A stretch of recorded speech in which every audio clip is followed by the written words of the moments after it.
I do look like a very young adult person, and I play a young person in my films, and so I don't necessarily feel comfortable constantly playing a a little teeny bopper.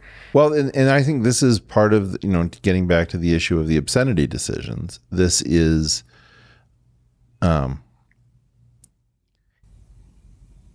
I usually come down on the side of free speech, I do think it's worth making the argument against, which is where we are now. There was a 5-4 decision, and the 5-4 decision, one of the justices, I believe, in the minority wrote saying that there should be no concept of obscenity. It should all be covered.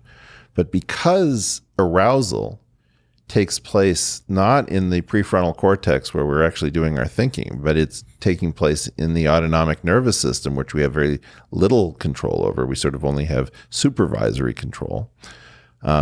It makes sense at some level that there are certain ideas that you don't wish to excite. And this comes across not just in sexuality. Like, for example, the concept of fighting words is a defense, which is that if somebody riles you up and is trying to get your goat and you smash them in the face, that might be a mitigating circumstance where it wouldn't simply be considered assault because the person's use of language was trying to elicit passion that would likely end in violence. And of course, crimes of passion, which does have to do with sexuality, that, sexual jealousy is thought to be capable of arousing us to violence.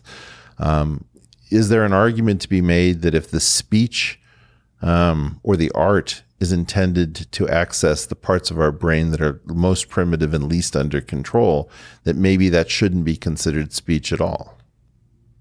I'm not sure, because sometimes I wonder if these type of acts or videos or whatnot are helpful to viewers. Like, I'm not sure if it's like, instead of the person going out and performing these acts on a fellow person, they're able to view it on screen, and because they're... Well, that's interesting. So that maybe the idea is that it could be helpful. saved.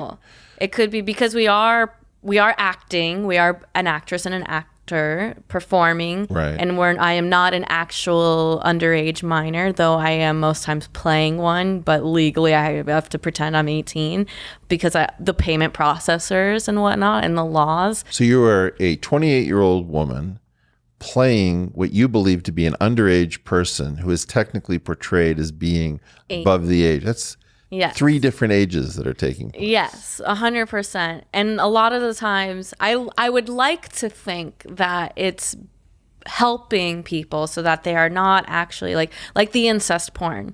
It's helping people to not actually experience these activities, because it would be wrong. Your guilty conscience would probably weigh on you. You would be like, what did I just do? This is a terrible mistake. What am I doing? This is reflective of some kind of sickness in our society that I don't even understand. I mean, I have to say it's quite a shock to me. You know, something very interesting. My dad married his stepsister. I had a girlfriend in college whose parents were stepbrother and sister. Yeah. She's not my mother, but it is something where I make like a joke where I'm like, my whole life is a big giant porno.